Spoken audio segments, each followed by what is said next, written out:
What's going on, beautiful people? Welcome back to another episode of the Respect the Game podcast. My name is Edward, named after a trill OG, that being my pops. Shout out to my mother and my grandmother for helping raise me too. Please make sure you go follow at Emax Stats for all your up-to-date high school, pro, and collegiate sports coverage. All the sports are now in session, so make sure you hit that follow button, you hit that subscribe button to stay in tune with all that is going on in the sports world. What is a podcast without your brethren? Surgical moves, surgical procedures, Big Brother Iron Man tapping in. Man, it's finally upon us. NFL. Let's go. Yo, is the host with the most that blows the most smoke. Black Peace, the rap plug, the hip hop plug. You already know. Be sure to go check out the reruns of Talking Smoke on Apple Podcasts, Spotify, anywhere you get your dope podcast from. I still appreciate it. Let's go, baby. NFL. It's that time. Yeah, man. And before we get to the business and the matter at hand, also make sure y'all go follow our brother at I Am Sedacious. Sedacious is not in the building with us tonight.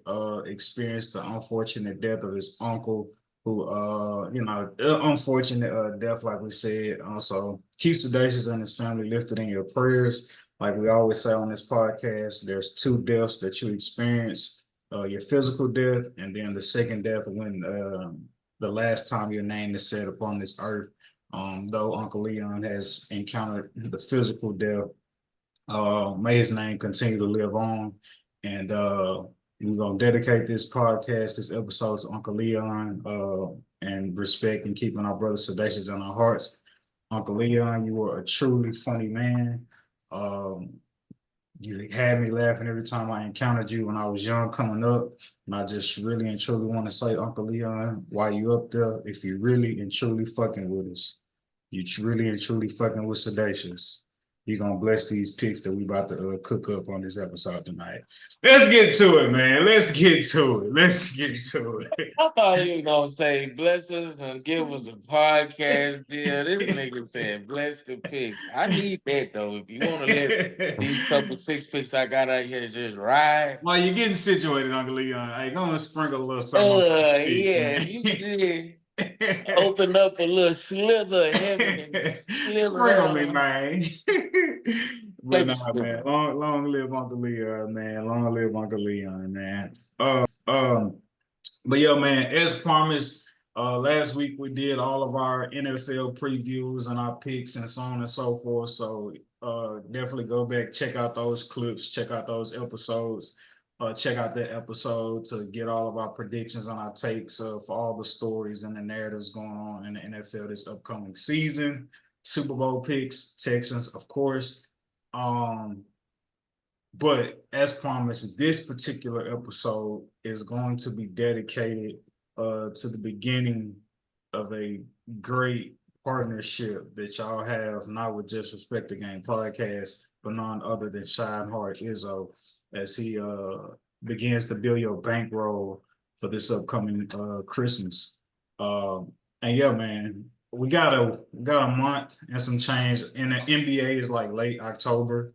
But for now, we're gonna get y'all pockets on swole with the NFL. And so for those who don't know already, we posted it. Well, I hadn't posted it yet, but we'll post it again.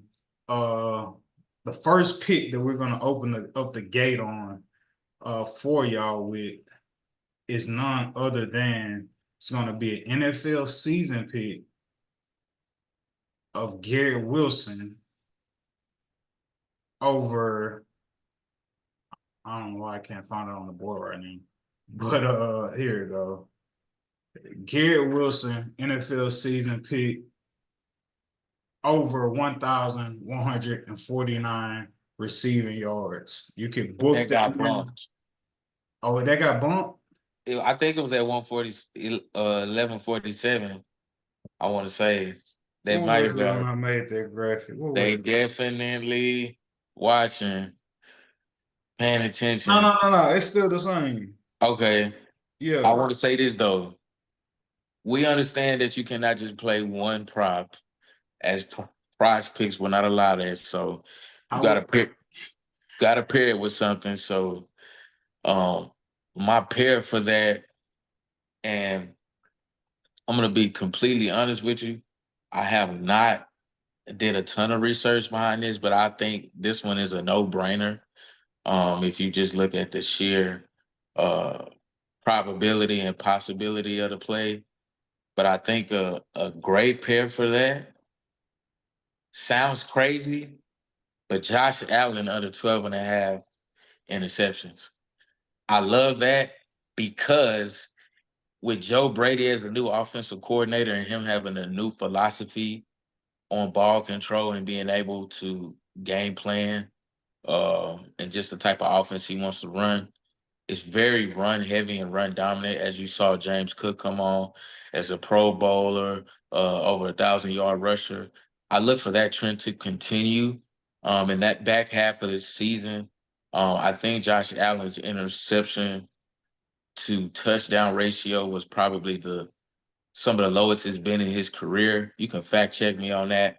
I don't know if that's to be objectively true, but he did throw a less amount of picks just due to the sheer point of him not having the volume of throws that he usually had. So that's one potential option that you could roll with. If that's a little too risque for your money and you do want to see something go above and you don't want to sweat or under the whole season, um, I'm not gonna lie to you. I think Marvin Harrison Jr. receiving yards. They got him at 102, well, 1,000. Oh, that thing was at $9.99. I feel like, but I love it though. I don't see why he doesn't. Yeah, he a little bit over 1,000 receiving yards. And I definitely see him getting over 1,000 yards. Um, he's gonna be an immediate safety blanket for Kyler Murray. Kyler Murray had CD Lamb back in his college days, back in OU, and he put up Heisman-esque numbers. I'm not saying the collegiate game is anything, compared to the NFL, but the trend of having that number one receiver, it definitely helps the quarterback. So, I definitely foresee uh MHJ Marvin Harrison Jr. going over his receiving yards for the year as well. So two young receivers, Garrett Wilson.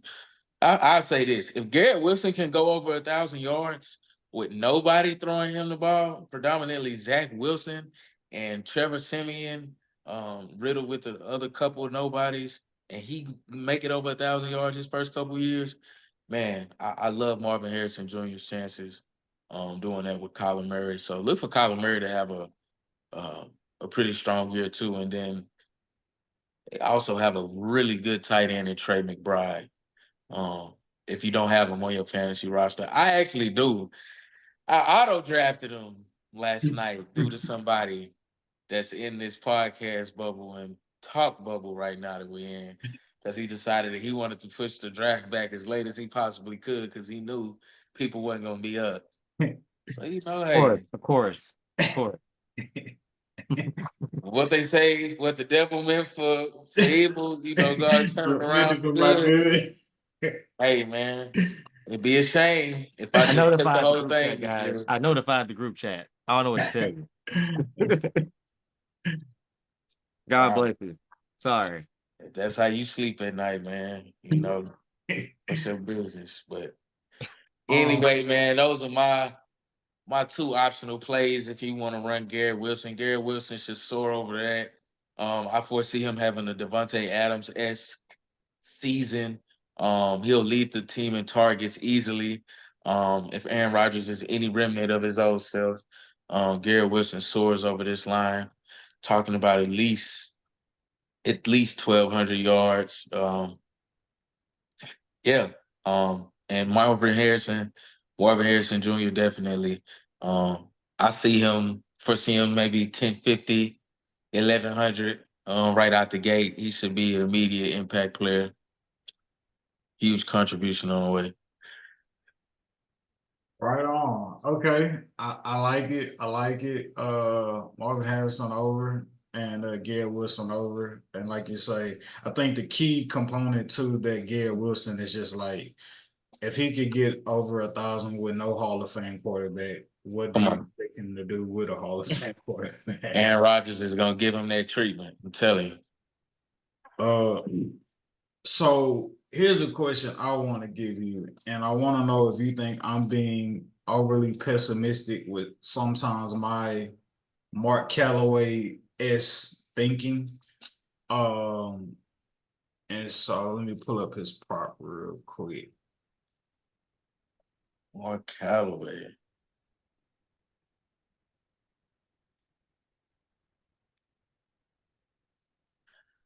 All right, Hey, AJ Brown. you said So who? AJ Brown. Are we talking about prop for this week? No, still season, still season. Season? Okay, so hold on, let me ask the question. So uh Jahan Dotson, they added him. They also Johan. Johan, excuse me, Johan Dotson, they added him, they added Saquon Barkley.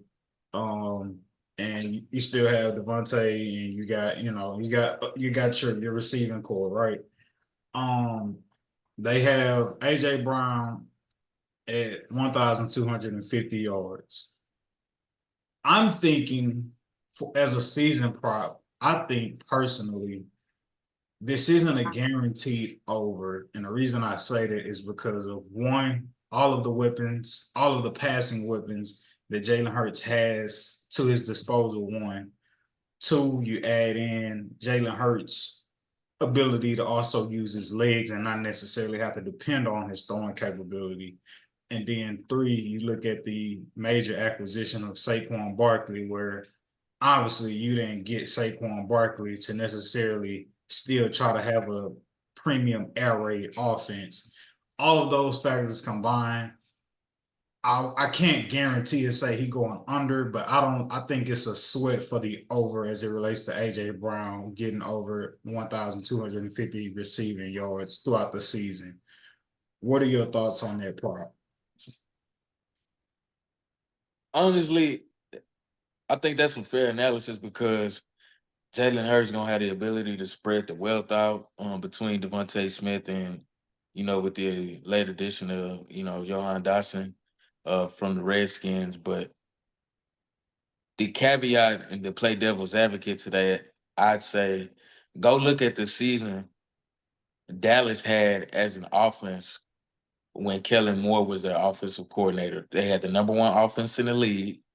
And I believe both CD Lamb and Brandon Cooks were 1,000-yard receivers within that offense.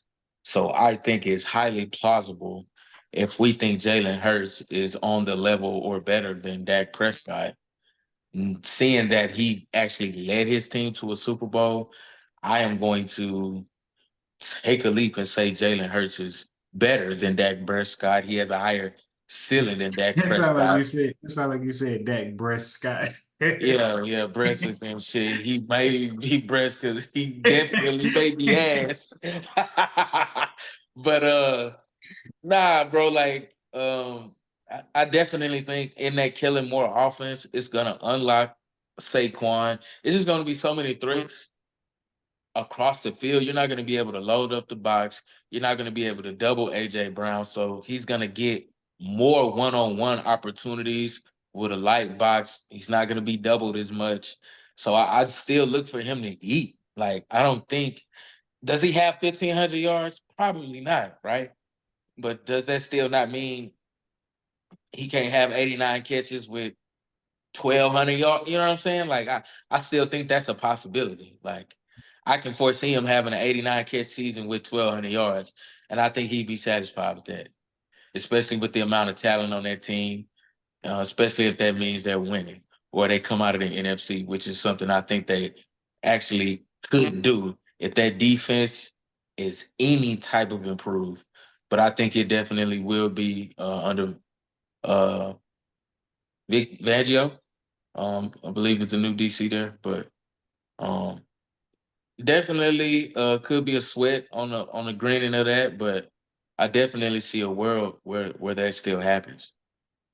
Could what would you say to the rebuttal of hey, they got those yards, those dual 1,000 receiving yards, what would you say to the rebuttal being, well, we know as it relates to the Cowboys, garbage time and they playing from behind and Dak ain't got no choice but to throw the ball. Mm. As opposed to the Eagles, they may be leading and it may be no reason for us to be trying to slang the ball. And here you go, Saquon. Here you go, Saquon. Here you go, Saquon. Right. That's a great point. Do I believe that the Philadelphia Eagle head coach is going to exercise more clock management and Jalen Hurts is going to have the wherewithal to not choke away games? I think all of that comes into play when you talk about it. I think that could be a real thing. Maybe they're not having to mash the gas and he's not having to drop back and throw 40 times a game because he didn't hand it off to Saquon 18 times. You know what I mean? And, got sufficient, touches out of him in the passing game too. He caught 4 passes or, whatever the case may be. So it doesn't look like your typical Eagles win. I thought they would run the ball more with DeAndre Swift, right? That didn't necessarily happen. So, I mean, obviously you would think like, hey, they paid Saquon Barkley. They plan on utilizing him. You would think so, right? But, you know, I think the NFC is much improved, though. You got a Bears team that's improved. You have a Lions team that's still very much so in it, and an NFC champion contender. You have a much improved Green Bay team that had made some additions this offseason. So the NFC, and then you have the Niners that are still there. Who's a team that's probably going to be there for the foreseeable, near future at least. So the NFC, I think as a whole together, it's gotten tougher, right? The Rams are coming along. I like what they've done in the draft quietly. So the NFC is just it's a bit more ramped up. It isn't the gauntlet that the AFC is by any stretch, but you know, things can happen. Yeah. Uh, this week, what's the first play we putting together for the people? Week 1 of the NFL. Like, what's sticking out to ShineHard is what do you believe to be a lot to start off week 1? All right, we're gonna have to cut me in right there because I'm gonna have to look because I don't even have a ticket in myself right now, so I got you. I gotta go look at some shit. Ooh, they got Travis now, bruh. The Thursday night.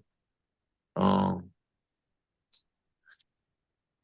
let's see. Rushing and receiving TD. Uh-oh. Derrick Henry, rushing and receiving TD. Ha! Easiest shit you ever wanted to take in life. And then, in my humble opinion, I think mm,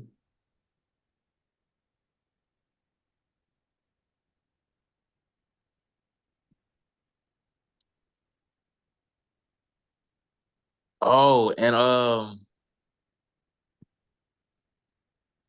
Xavier Worthy receiving yards. Free as air. I think it's at like 45 and a half. Are you kidding me? That's one play. He's gonna get two deep bombs. They may go bomb first play. I was like, They like to do you shit like gotta that first utilize play. that speed. You Come have to on, man. utilize that We speed. finna test him immediately. Essentially, I mean, like in terms of the speed comparison, is that not another Tyreek Hill in terms of like speed threat that you have? Absolutely. So, like I said, you can pencil Derrick Henry down for a touchdown.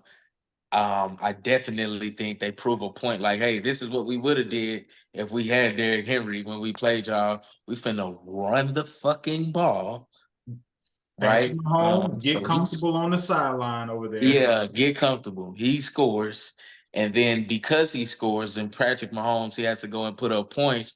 but has the capability to do that even without Hollywood Brown playing. I think Xavier Worthy going deep and going to go get 46 yards is very easy. I think he does that easily. And it's a play that never dies. For whatever reason, he may not get a target or two, or his targets may be sparingly. It's a prop that literally is never dead until the clock strikes 0-0. Right, because it only takes one play with him. Literally. Yeah, man. Yeah, I mean, we don't have to make it difficult. We don't. Hey, some things just pop out at you, and you don't have to go crunch the numbers behind it. You don't have to, like, the Chiefs have told us all offseason, we want to get back to explosive plays. We want to get back to, 2 and 3 play scoring drives. Um, you know, being able to stretch the field, being able to put pressure on our opponents right out of the gate. So I'm looking for Patrick to go back and, take some chances and, go for some deep shots, pause, really early on in games. So, and then I foresee the Ravens actually getting back to running the ball. So more play action. So more Mark Andrews in the passing game. Look for Mark Andrews to have some nice receiving yards, maybe some double tight end sets with Isaiah Likely, with him, breaking off maybe a couple big catches. But I definitely foresee Derrick Henry being 18 to 23 carries, a game easily, within his offense. I don't think they just brought him over there to just to look big. Speaking of that, Derrick Henry right now he's at 16 rushing attempts flat for the push. Mm. How do you feel about that? I don't want to obstruct your picks, but just for the sake of options or maybe alternates, how do you feel about the 16 rush attempts? What do you feel is safer bet? The touchdowns or the rush attempts? I would say the touchdown, because even if you get down to the goal line, you're going to be more apt to want to run that ball anyway. But again, I'm going to play devil's advocate to myself in that regard, in regards to you saying the Derrick Henry rush attempts. What if Kansas City gets ball first and they jump out to an early lead, right? Now, that doesn't necessarily, especially if it's the first quarter, that doesn't mean abandon the run, right? By Right. any means. You get up a touchdown, hey, we still good, don't panic, we can run the ball. But there is a sense of, oh shit, we got to go match. If we don't, this could potentially start to get away from us, right? Like, And Lord best case forbid, scenario, go ahead, my bad. Lord forbid you go 3 and out after Pat just go 7 plays, 6 plays, 80 After yards Xavier real Worthy quick. go for a 60-yard bomb. Right. And then he backdoored, his second drive, and he's still gunning for it, right? Yeah. He haven't taken his foot off the gas. They smell blood and they just go for it again. And now you down 14. Quick. Now we get to panic a little bit. And that 16, that's a stretch now, right? Yeah. Because now I don't think we had that luxury to run the ball, because the game is in very much so danger, from getting away from us. So now we gotta, Lamar, 2 MVPs, you paid to 200 some million. You gotta go win it with your arm again. Yeah. And we know you don't like to do that. Yeah, man. That's gonna be a good game to start off Thursday, man. I know Derrick Henry was saying he was watching that game just thinking about how it could have been different if he was out there. Eric, watch your mouth. Because you ain't been up against this man. You see what he have. He done seen that up close. You know Yeah. what that looked like. Patrick did his thing against the tight. Come on, y'all. That's the one where he ran like a little bad toddler up the sideline for like 40 yards against him. I want to run this by you. Similar to the Philadelphia Eagles situation with Jalen Hurts and him having so many offensive weapons to throw to, right? Looking at a situation like our beloved Houston Texans, and how that wide receiving corp has like beefed up. As a better with someone like yourself with your experience, do you even flirt with the idea of taking an over from that receiving corp, understanding CJ could just be in sync with this dude one day, or the defense could be like, hey, we're gonna take away this receiver and just y'all gonna have to beat us on the right side or with whoever. Do you look to try to do you like I said, do you flirt with, all right, I may take a Diggs over, I may take a Nico Collins over, or I may take a Tank Dell over, or do you just like stay away from that entirely or try to go CJ passing yards?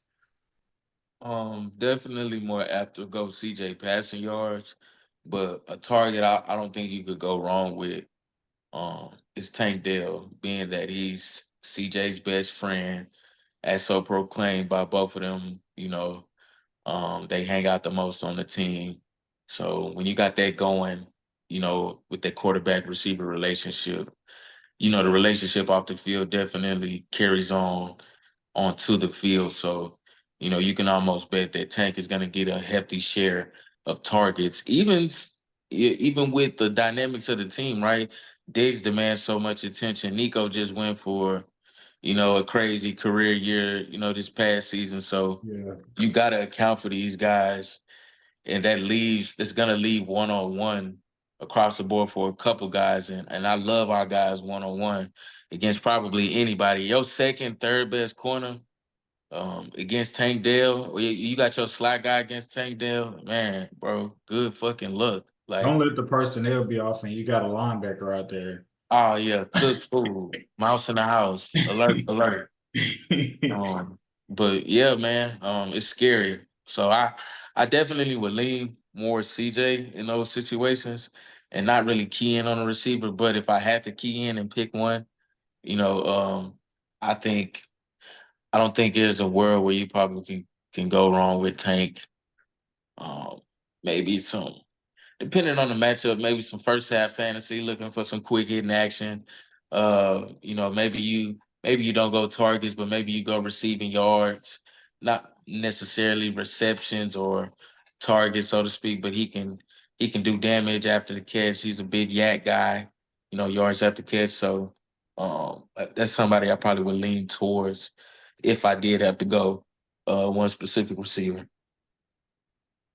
So Tank, speaking of Tank Dell props currently right now on Prize Picks.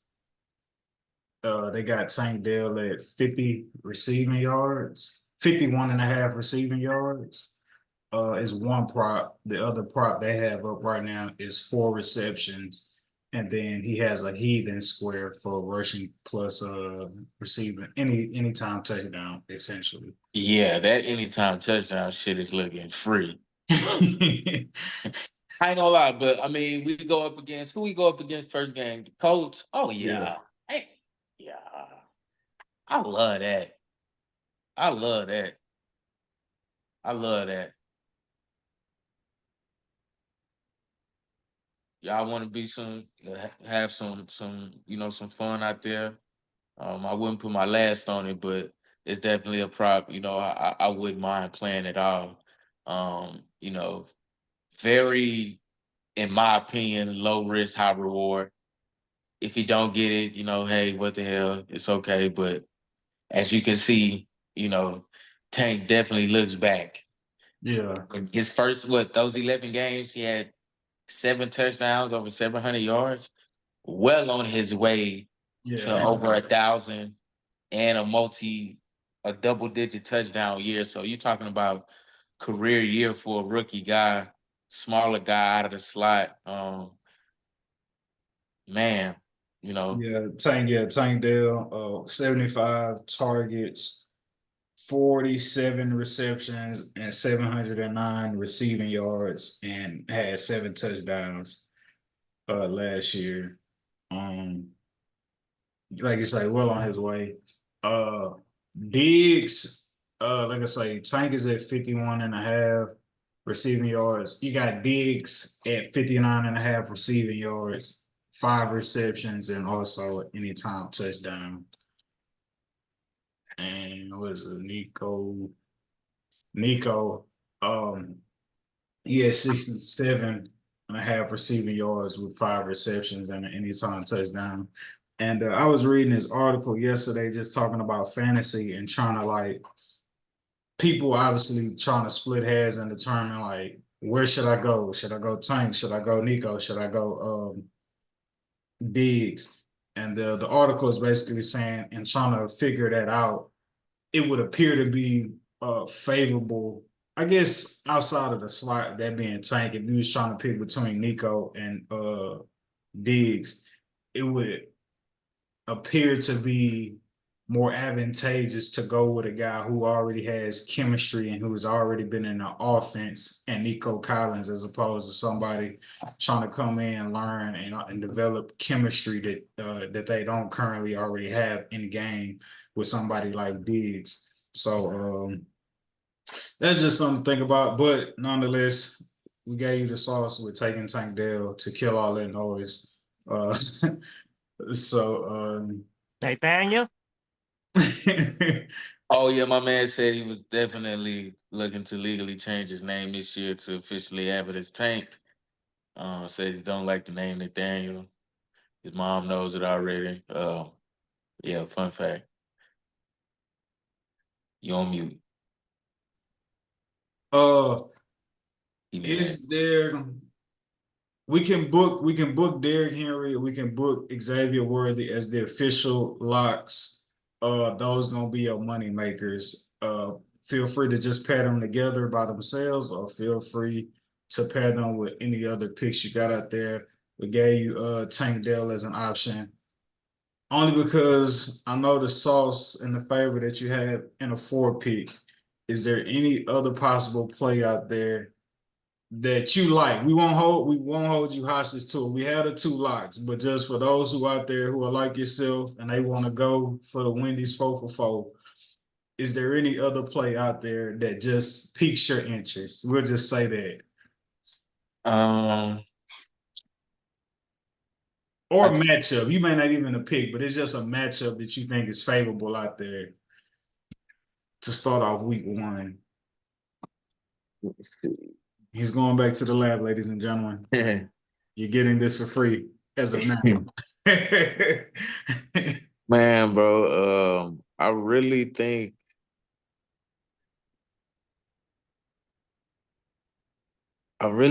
Aaron Jones rushing. I don't know. I don't.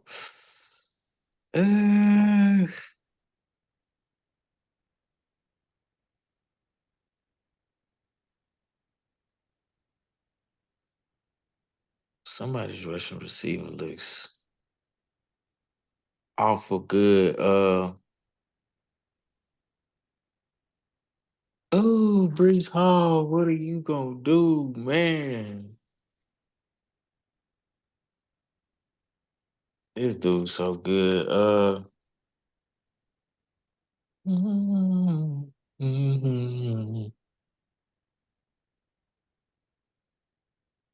Matchup, bro. Looking at it. Hey, the Jets gonna be scary if A-Rod is like what he's like leading on to be. No, seriously. Um,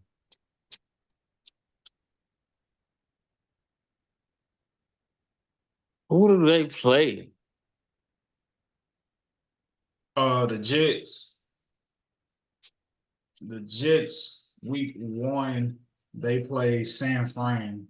Hey, they don't even have a receiver props out here. There's a lot of props they ain't got out here yet. Nah, it's cool. We don't have to force it. We don't have to force it. I ain't gonna lie though. We just see though. Let me pass rushing and receiving. I low key may like Anthony Richardson for 2 of these. He had 2 against us. I may like him and I got him on my fantasy, so I wouldn't mind him doing that and losing though. I can't have that as a fit. I can't do that. I can't have that as the business, man. I just Yeah, I wouldn't like that only because coming back from injury, I still feel like he left a lot on the table in terms of like that rookie curve that he had to like learn. And I also expect our defense to like be something to be dealt with. So I I would like Tyreek Hill to expose the Jacksonville Jaguars is what I love. Tyreek Hill bombs away. Come on, man. Trying to heal up a nigga. Feel like Tyreek. Oh Lord. Killing Oh man. Miami about to chasing my juries. Yeah, he gets over 100 on these clowns for sure. Unofficially. I just don't see nobody who's gonna hold him, man. I just don't see it.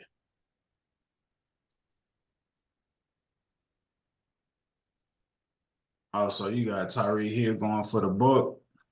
Also, somebody who's on my fantasy team. Coincidentally.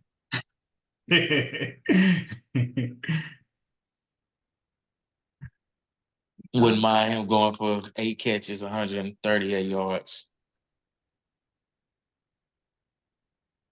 Throwing a touchdown too. While he's at it. Yeah, nah, man.